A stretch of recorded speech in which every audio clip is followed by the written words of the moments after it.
Aluva KSRTC stand നിർമ്മാണത്തിലെ മെല്ലെപ്പോക്ക് വൻ അഴിമതി നടത്താൻ വേണ്ടിയാണെന്ന് ബി.ജെ.പി ജില്ലാ പ്രസിഡന്റ് കെ.എസ്. ഷൈജു.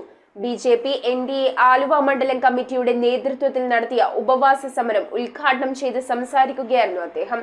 രാഷ്ട്രീയ, സാമൂഹിക, സാംസ്കാരിക രംഗത്തുള്ളവരും ഉപവാസ സമരത്തിൽ പങ്കുചേർന്നു. 2019 തുടങ്ങിയ നിർമ്മാണം ഇതുവരെയും പൂർത്തീകരിക്കാൻ കഴിയാത്തത് എം.എൽ.എയുടെയും സംസ്ഥാന സർക്കാരിന്റെയും കഴിവുകേടാണെന്ന് സമരം ഉദ്ഘാടനം ചെയ്തുകൊണ്ട് ബി.ജെ.പി ജില്ലാ പ്രസിഡന്റ് കെ.എസ്. ഷൈജു പറഞ്ഞു. എ. സെന്തിൽകുമാറിന്റെ അധ്യക്ഷതയിലാണ് കെ.എസ്.ആർ.ടി.സി ബസ് സ്റ്റാൻഡിന് മുന്നിൽ ബി.ജെ.പി ആലുവ മണ്ഡലം കമ്മിറ്റി ഏകദിന ഉപവാസ സമരം നടത്തിയത്.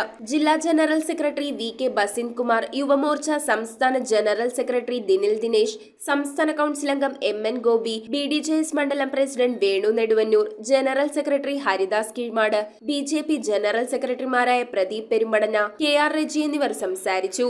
AC. Santhosh, Lalji Vamadevan, Joy Varghese, Uma Rajendran, N. Sreekanth, P K. Babu, P S. Sumesh, Suresh Kattukuzhi, Appu Mannancheri, R. Padmakumar, Rajesh Kunnatheri, Radhakrishnan Aluva, Ratnakumar, Saneesh Kalappurakkal, Sreevidya Baiju തുടങ്ങിയവർ ഉപവാസ സമരത്തിന് നേതൃത്വം നൽകി. News bureau, Aluva. Kopparambil ayurvedic hospital and research centre. ഉഴിച്ചിൽ, lumbar spondylitis, cervical spondylitis, disc bulging കൊണ്ടുണ്ടാവുന്ന ബുദ്ധിമുട്ടുകൾ എന്നിവ ചികിത്സിക്കാൻ വിദഗ്ധരായ ഡോക്ടർമാർ. Kopparambil ayurvedic hospital and research centre,